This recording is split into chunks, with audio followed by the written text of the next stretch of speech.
Hey, reader, welcome back to the channel. I am joined today for an interview with Luke, and Luke has been working on a very thematic supplement on I think it's fair to say, lesser known part of the World War II sphere, which is centered around the Balkans. Now, uh, for those of us who grew up mostly reading about the Balkans, because we grew up on the other side of the world from the Balkan states, there's a lot of stuff that's going on. Just historically, a lot of things have been changing hands, a lot of different warring parties.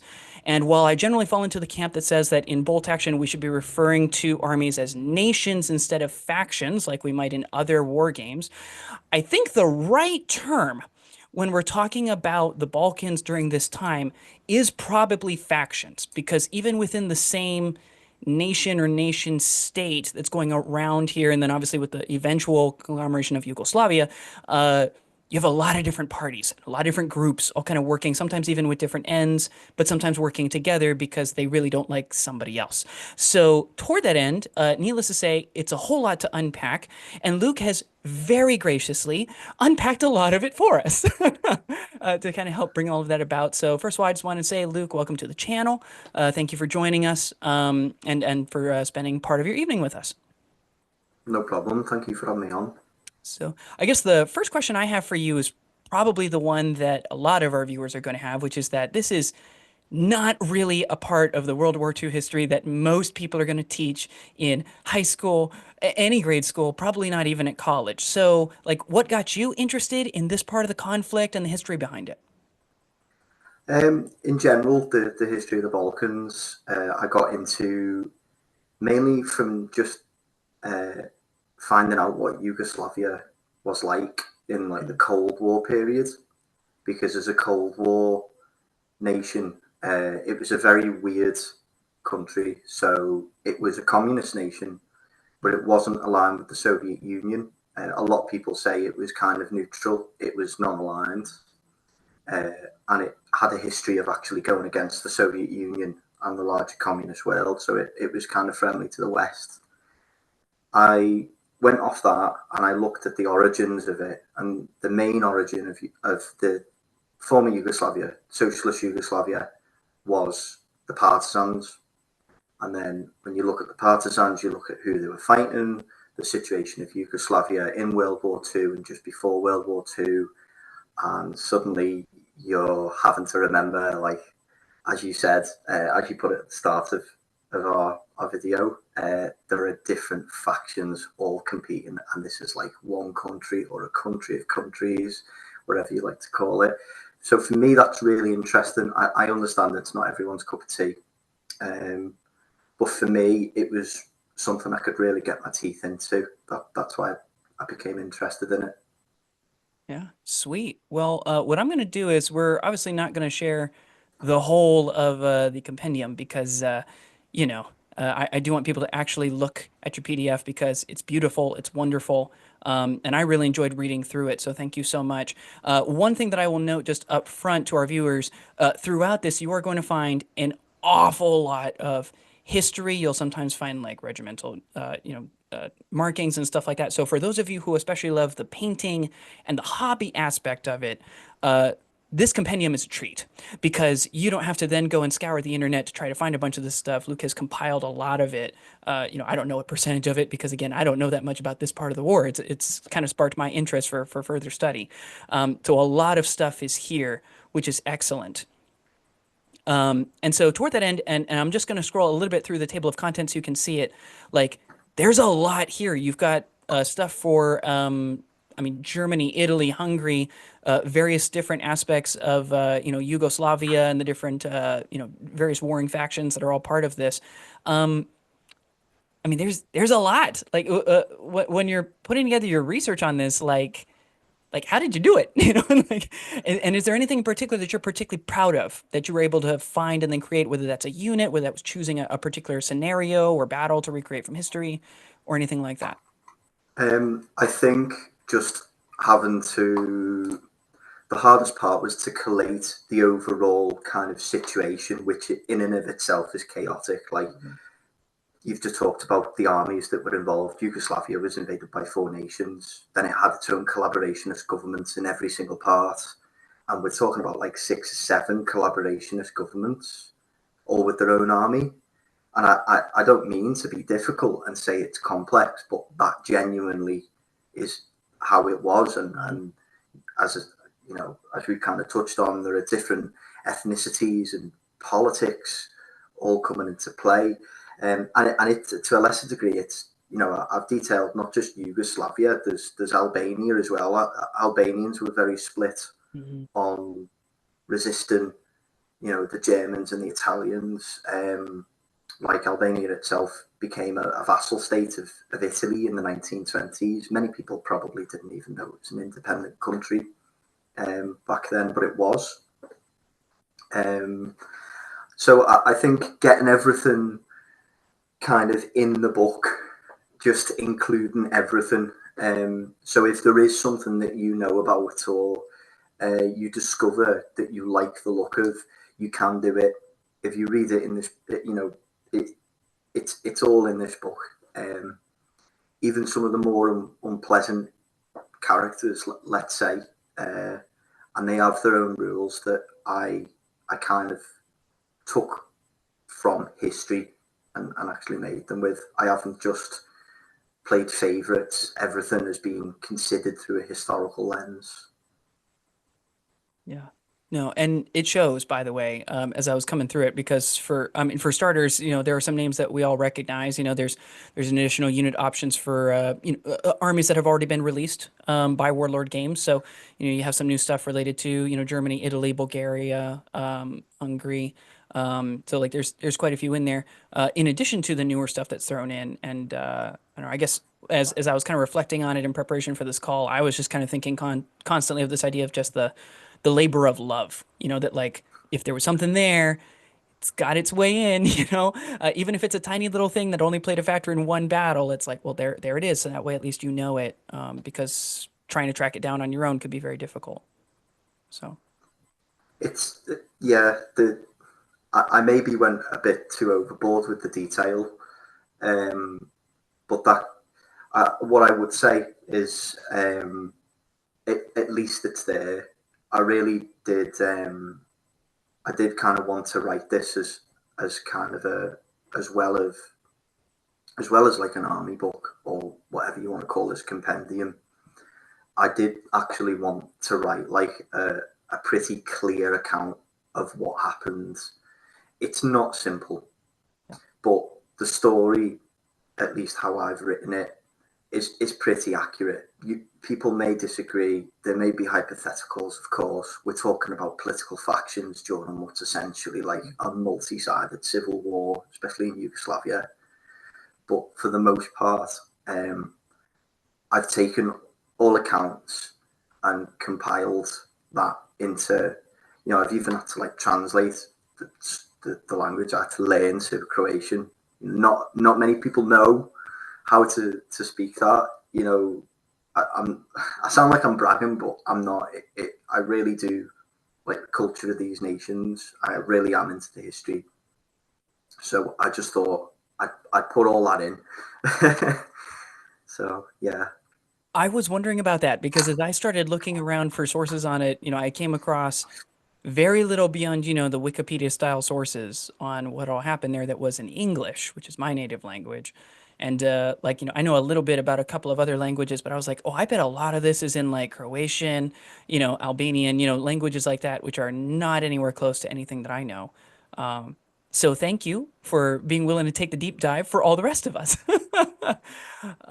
One thing that I realized, this wasn't actually one of the questions that I mentioned to you in advance of our interview, but one of the things that I was pleased about when I was looking through it is that, in terms of how it's laid out, like yes, obviously it's structured very much toward third edition, but then at certain points, to help kind of break out what was actually present at specific times, you do still include like theater selector style stuff, like we had in second edition, which I found very useful because then, a relatively quick port over, if people are still playing second edition, they could be like, okay, well, we could probably still use this.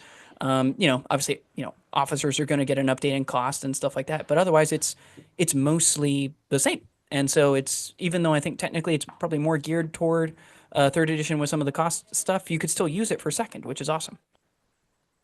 Yeah, that was just to For players who are interested in historical accuracy, uh, I wrote those theatre specifications because I wouldn't expect people to normally know, what was active in Yugoslavia. We are already talking about like a pretty niche thing, but Albania. Trust me, getting sources on just battles in Albania was difficult.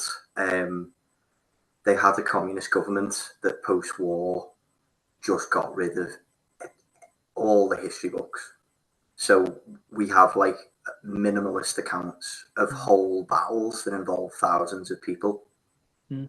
Um, so I put those in there.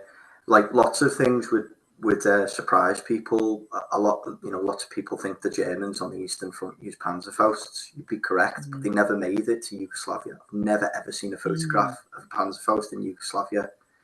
Uh, Heavy tanks weren't really used. It never suited the countryside in Mm. Albania or Yugoslavia because it's basically half green valley, half mountain range. Right. Um, it lent itself to partisan warfare, to mountain warfare. So you can't really tell German players, oh yeah, you can have a Tiger 2.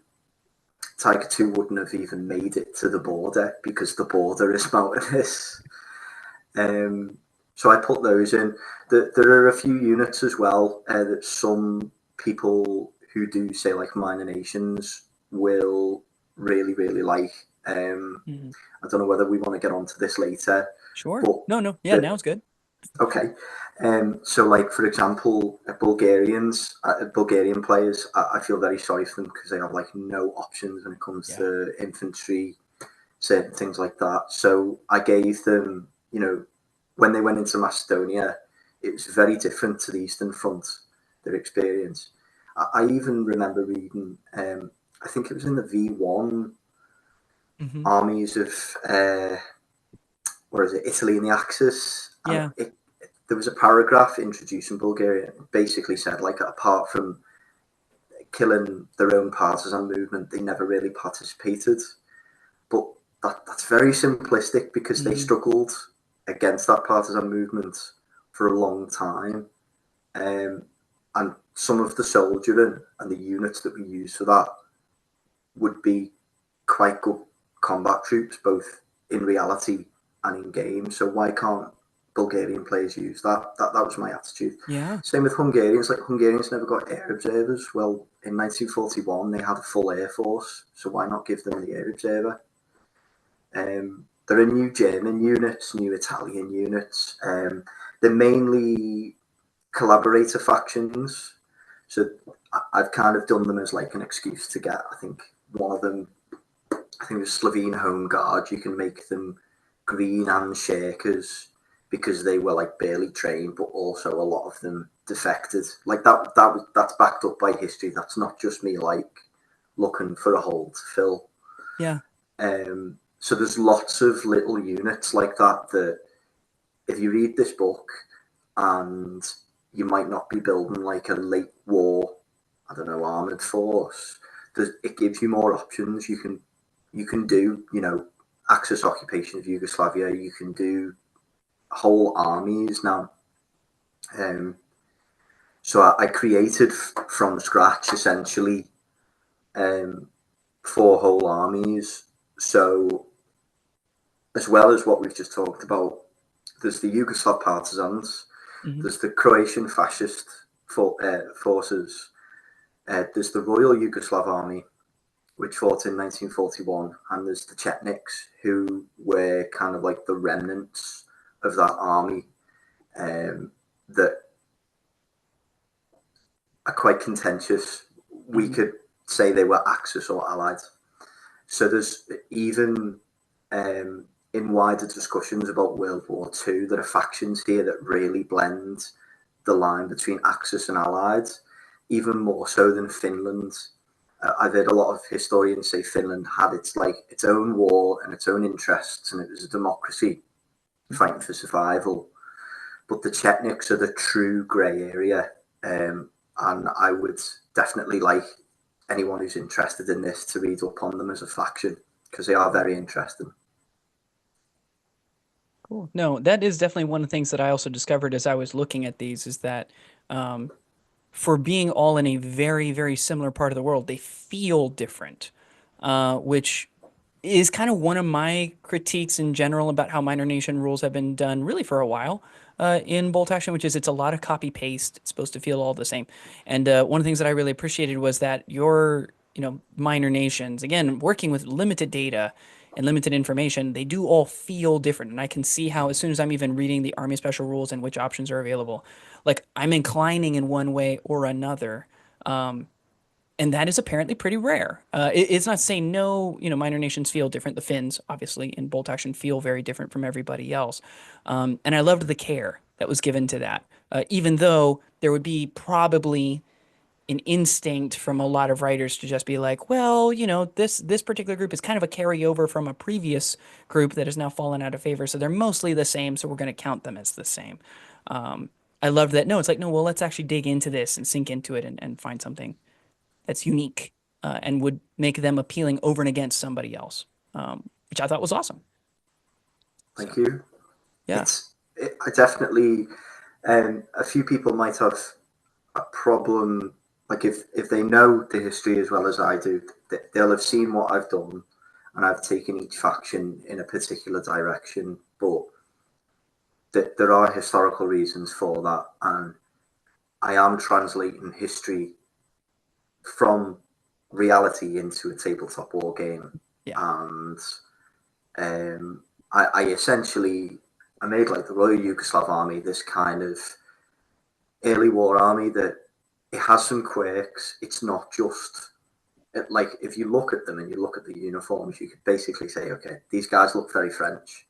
They're just hmm Eastern European French guys, or oh, they'd be very similar to Greeks or Romanians.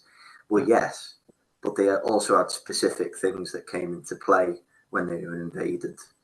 The partisans shouldn't really be called partisans.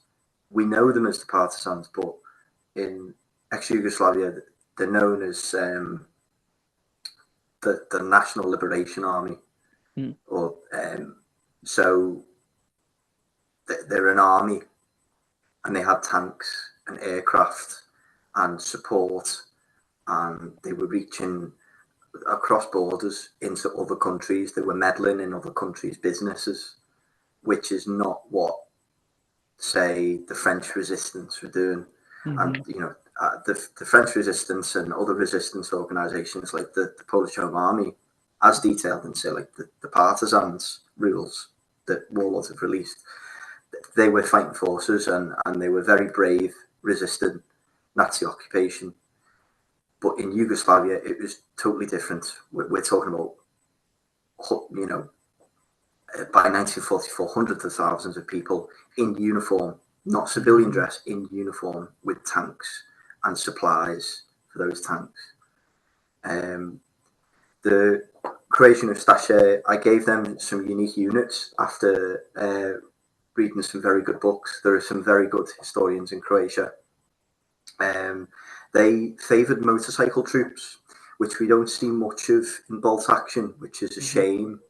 I think I gave them trikes, for example, which you just do not see, yeah, but they had them. And I decided to say, well, it's a more stable platform, so maybe they can shoot their, machine guns on the move, hmm things like that. They had a lot of unique armor as well. It's early war technology. It's light, but it's unique. So if you like the look of that tank, or if you like the look of the camouflage on that tank, which is different to Italian and German, you can do that. Chetniks, I basically did as a cavalry army. Not all of them were on cavalry, and I can see people doing like full cavalry, you know, platoons and companies in bolt action, but it certainly gives them a flavour. And I did just want to give each faction a flavour, really, and it gives you a reason to play them instead of, we spoke about this earlier. I really feel for, say, Norwegian players or Greek players, yeah, because you can fit a credit card in between them. Unfortunately, you know I understand there's different models, etc. But in terms of gameplay, you find yourself asking, why would I play this faction? Right. It's interesting, the history, but the faction aren't interesting in game. So why not just play German or British? Right. Um, yeah. No, it's true. I'm not gonna lie. When I was reading through the books, my first thought was because I'm a cavalry guy at heart. My first army was Poland. This doesn't surprise anybody. Um, but I was like, oh hey, well this, you always get a little worried, right? Because like over the years, we've seen them try to play around with how to do cavalry and make them special, and you end up with like the double charge for the Italian cavalry and stuff like that. And I'm always a little worried, like, okay, how much of this is gonna actually just like break core rules of the game? And I loved how, in this case, it's something like, stubborn and other stuff that does already exist and we know from quantifiable data isn't broken. But it does make it unique. It's still distinct. And so people are like, oh, well, this is actually a cool way to play. I like this. And I definitely immediately started going in and, just grabbing a pen and paper and start figuring out what kind of army I could make at, 750, 1,000, 1,250. And I was like, oh man, this is actually kind of fun. I'm not going to go out and buy a bunch of models just quite yet, but it was cool, just as a thought exercise and being like, yeah, I don't really have an army like this. And I am one of those collectors who does like dabbling with a lot of different types of armies. So loved the feeling of that. Rules like that were straight out of history, like freedom or death. I can see you've got Mm, it on the screen. yeah. That comes from the Chetnik flag. I don't know whether you've seen it. It's a black flag with a skull and crossbones on it, and in Cyrillic, it's Sloboda ili smrt, which is freedom or death. Hmm. It comes from the history, and many hardcore Chetniks did indeed fight to the death. Um, I can't. How could I not put that in the book, knowing that? Yeah. Um, the a lot of people will say like the partisan rules are very similar to the Soviet ones, but there are lots and lots of similarities between the communist partisans and say like the Red Army, um, especially in how they were organized. Like the communist partisans in Yugoslavia had things like commissars. So Hmm. I thought, yeah, okay, we'll put that in. That's fine. They had political officers. Um, and I gave some Ustasha units, some Croatian fascist units, some really interesting rules because they were so brutal to the Hmm. civilian population. Um, Sometimes you wonder if they were more concerned about crimes against humanity rather than fighting a war. Hmm. Yeah. And that's, I mean, it goes back again to the whole, like, it's complicated, right? Sort of thing. Cause,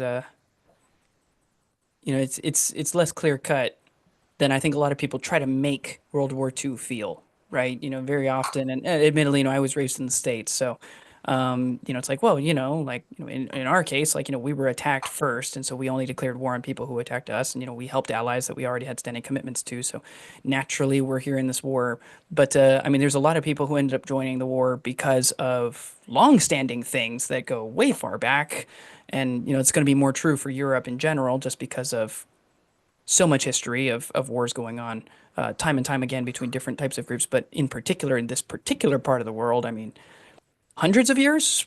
I mean, a lot of it all going back, and the result is you end up with a lot of different people all fighting in different sides, and who can I use right now to help me get what I want? Um, it's less clear cut. Definitely, I agree. It's not black and white. Yeah. So, for those who might have grown up like myself and just don't know much about it, are there particular resources just from learning the history, getting to understand the setting better that you would recommend to people? Um, a lot of the broad research I did, um, believe it or not, what I would do is, and it sounds quite lazy, but I would go on English Wikipedia Yeah, and then Serbian Wikipedia. They're not perfect sources, right. but what I would do is I would go through the bibliography of those articles, and then that would lead me to particular sources. So I've got to be honest, I can't think of a lot of them. Yeah, Um, I'm going to say something that's a little controversial, that's not fine. not in a conventional sense, but Um, the historiography of the former Yugoslavia, the communist historiography, in some parts, it is entirely believable and most likely true. But in other parts, we know that things may have been fabricated. It is up to the individual and to the individual historian to make that distinction.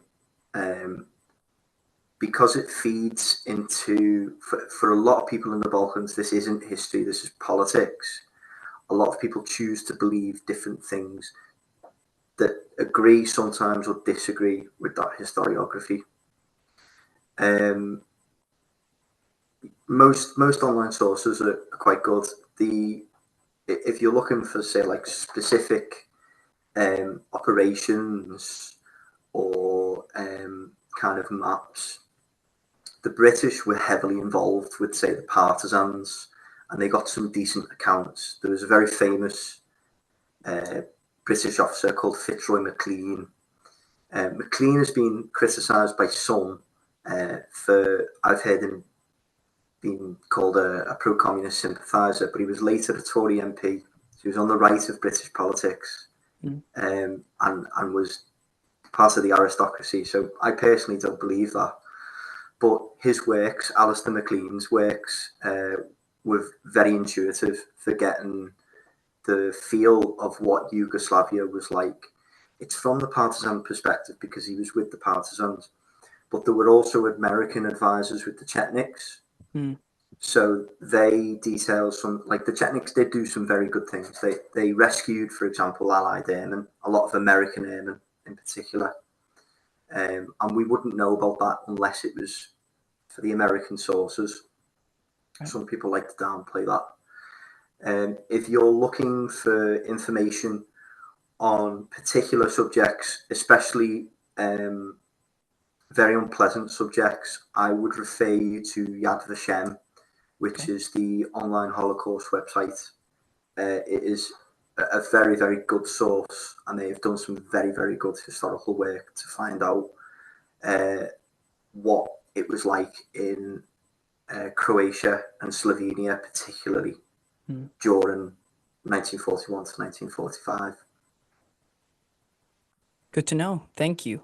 One thing I like to ask whenever people are working through, new scenarios, new armies and stuff like that. If you were king for a day, you are just for one day, call it, April 1st of 2025, because we're recording this the day before. Uh, if you are named the president of Warlord Games and you can do pretty much anything you want for 24 hours, what about this book do you codify? Do you publish the whole thing? Are there armies that you add in? Specific units that you add in? What would you do if you were king?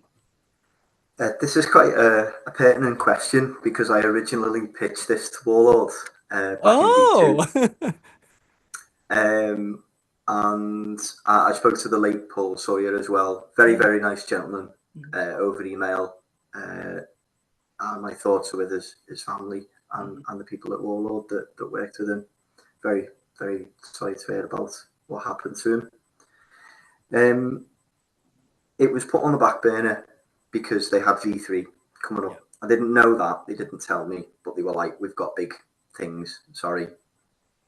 Um, I contacted them subsequently to try and maybe get a theatre book out because I originally pitched it and I did formally pitch it as a kind of Empire in Flames like book.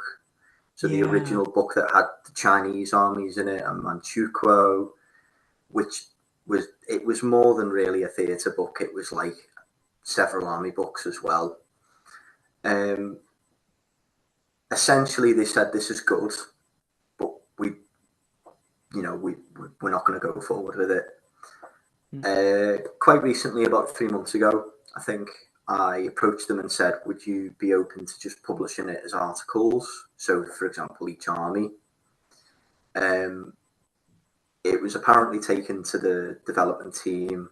I've heard nothing back. Mm. Um, and sitting on a rule set like this and a book like this, I can only do it for so long. Yeah.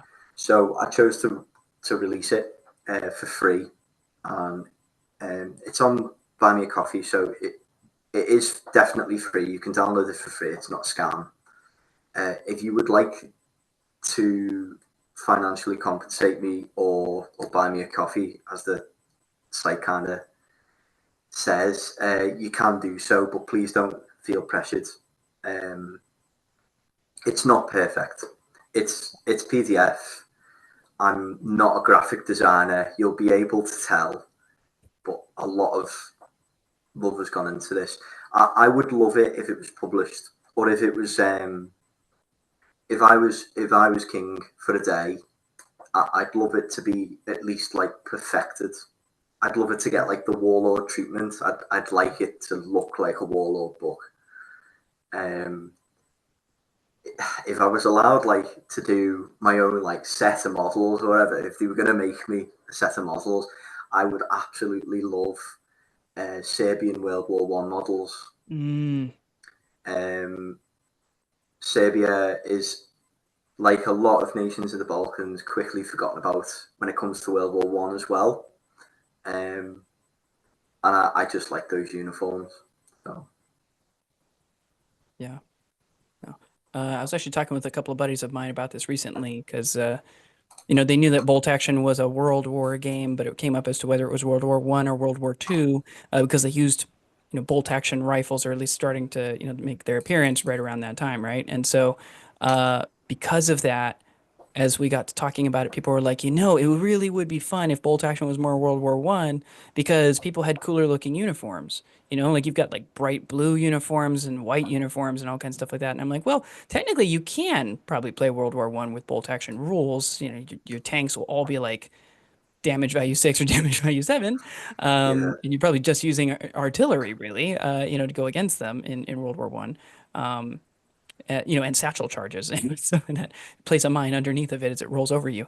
I'm like, but technically you probably could. And I think that's one of the things that as I'm kind of reflecting on this and as we kind of close out, first of all, I'll make sure to include a link down below so that way people can do that. So I'll get together with you and make sure we've got that in the description for people to easily find it.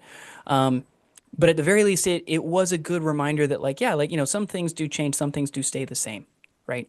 And in this case, it's the same thoughts and ideas that have probably been percolating and bouncing around probably since even pre-World War One. And it's just finally getting hammered out, and then will continue to be hammered out, of course, as we go past the Iron Curtain and stuff like that. Like there's just a whole bunch of different stuff that's all kind of in the mix, and this is basically the heart of it, right? Like this is where the fire is really going on, and you've got a lot of different nations that are supporting different sides on each side of it because they understand the importance of having this corridor really that goes through Eastern Europe. yeah. Um, and so as we were kind of reflecting on it, it's something I had definitely not thought about before until I was digging into it and we were talking about this part of the history. I think to quote Hindenburg, apparently, don't know whether this is true, but he was convinced that the Germans had lost World War One by the breakthrough on the Salonika front in Greece, Hmm. and a combined Serbian and French army did that. Hmm. So that was when like the Bulgarians had pulled out. The writing was on the wall. So you know, a lot of people probably never heard of Salonika, but it was that important. Hmm. Interesting. I have not. I will go and look it up tonight. The whole area is definitely more important than people give it credit for. Definitely. Yeah, cool. Well, any last words that you want to share with the audience tonight? No, I'd just like to say thank you for having me on again. Of course, it's my pleasure. I mean, I'm a small channel in the YouTube bolt action sphere, and rightly so because I'm new and I don't go wide in my travels because I have small children. But I love seeing new stuff. I do confess, you can tell from the boxes behind me. I collect quite a few armies. I'm always just tickled to see any of the new ones, the interesting ones, and so we'll see. I know that I've got a tournament coming up in a couple months that I'm planning on running with some people. More of just an intro to the game. But one of the things that I'm going to be encouraging to do is like looking at these additional privatized, for lack of a better term, resources that are coming out because there is useful information and it does spark your interest. And for future tournaments, I'm planning on running my intention, because we're probably going to be pretty local and pretty small, and no one will really care what we do, Oh, is to just try out the book.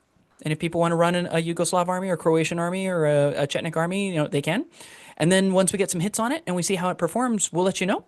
And you can make changes, or we can keep going, or maybe it's a real diamond in the rough, and we find it and people really love it, and it becomes part of the semi-local competitive scene in the Mid-Atlantic region of the United States. Who knows? I mean, that would be brilliant. I mean, my local group, it's been a hard sell.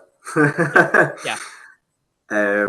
I remember having to like proxy models, and I've done Yeah. like a book on like neutral nations and the Swedish army. It's very hard having to be like, yeah, my whole army is a proxy. Yeah, basically. Yeah. Well, Yeah, one of the things we were talking about too is there's currently a Kickstarter going on for American Civil War models, being done by Studio Historia.